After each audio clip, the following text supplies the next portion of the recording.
Coir foam, spring, memory foam இது எல்லாத்துக்குமே ஒவ்வொரு டைம் இருந்தது. 2000 வரைக்குமே லேட்டெக்ஸ் மேட்ரஸ் நம்பர் 1 இருந்தது. 2000க்கு அப்புறம் காயர் பெட்டு தான் நல்லது ஆர்த்தோபெட்டிக்னாங்க.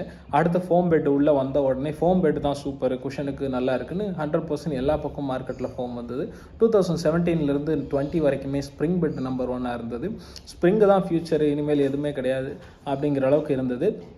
அதுக்கப்புறம் பார்த்தீங்கன்னா என்னாச்சு, இப்போ வந்து லேட்டெக்ஸ் மேட்ரஸ் அப்படின்னு ஒரு தாய்லாந்து பெட்டு, சிந்தட்டிக் ஸ்ரீலங்கா பெட்டுன்னு எல்லாம் வந்துட்டு இருந்தது.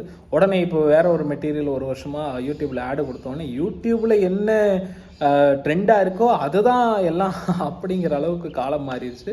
அதனால் அப்படி கிடையாது.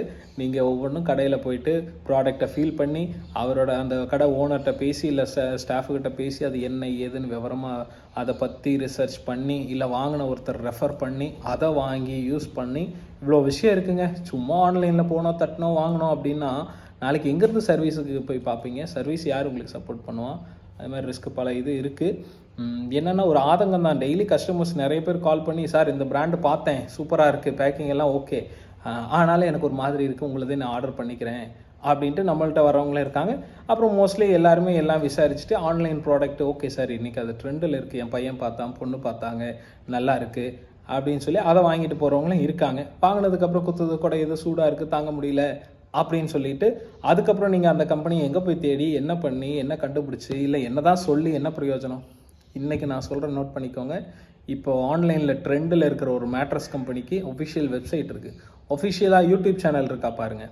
ஏன் நான் சொல்ல வரேன்னா செலிப்ரிட்டிஸு அப்புறம் வந்து யார் ஓவராக அதிகமாக வியூவர்ஸ் சப்ஸ்கிரைபர் வச்சுருக்கிறவங்கள வச்சு வீடியோ பண்ணுறாங்கல்ல, அவங்க எல்லாம் அடுத்த 1 வருஷம் 2 வருஷத்தில் அதை டெலீட் பண்ணுறதுக்கு சான்சஸ் அதிகம். அவங்க கமெண்ட் பாக்ஸில் போய் பாருங்கள், வாங்கினவங்க ரிவ்யூஸ் பாருங்கள். இல்லை பக்கத்தில் ஒருத்தர் வாங்கியிருந்தாருன்னா வாங்கி ஒரு 6 மாதம் 1 வருஷம் ஆனதுக்கப்புறம் சொன்னால் பரவாயில்ல, 1 வாரத்தில் வாங்கி நல்லா இருக்குது அப்படின்னா அது என்ன விஷயம்? நம்ம கடையில் நீங்கள் வந்து சாம்பிள்ஸ் பார்க்கும்போது 10 நிமிஷம் பார்த்துட்டு இதெல்லாம் சொல்ல முடியாது சார், 1 மணி நேரம் 2 மணி நேரம் இல்லை ஒரு நாள் தூங்கி பார்த்தா தான் தெரியும் அப்படிங்கிறீங்க. எதுவுமே பார்க்காம ஆன்லைனில் போய் ஈஸியாக ப்ராடக்ட்டை பர்ச்சேஸ் பண்ணிட்டு போகிறீங்க. அது என்னென்ன ஒன்றும் புரியலையே. ஒரு செலிப்ரிட்டி ஒன்று சொல்கிறாருன்னா காசு வாங்குறாங்க, சொல்கிறாங்க, வேலை முடிஞ்சது, அதுதான் அவங்க வேலை. அடுத்த வருஷமும் அதையே சொல்கிறாங்களா, சொல்ல முடியுதா? அதை நீங்கள் பாருங்கள். ஒவ்வொரு பிராண்டும் ரீபோஸு, காய்ரான், குர்லான், ஸ்லீப்வெல், டியூரோஃப்ளெக்ஸ் இவங்க எல்லாத்துக்குமே டிஸ்ட்ரிபியூட்டர் இருக்காங்க, டீலர் இருக்காங்க, கடைகள் இருக்குது, சப்போர்ட் இருக்குது, சர்வீஸ் இருக்குது, டோல் ஃப்ரீ இருக்குது, வெப்சைட் இருக்குது, பல வருஷமாக இந்தியாவில் இருக்காங்க, இவ்வளோ ஹிஸ்ட்ரி இருக்குது. நேற்று வந்தாங்க முந்தின நாள் வந்தாங்கன்னு ஒரு ஆளை பார்த்துட்டு நீங்கள் உடனே அவங்க பின்னாடி போயிட்டு அடுத்த வருஷமே சார் அது நல்லா இல்லை சார், காசு ஏமாந்துட்டேன் போச்சு அப்படி இப்படின்னு சொல்லிட்டு இருந்தா ஒன்றும் முடியலைங்க. என்னமோ பண்ணுங்கள், உங்கள் இஷ்டம், உங்கள் பணம், உங்கள் காசு, உங்கள் டைமு, உங்கள் இன்டர்நெட்.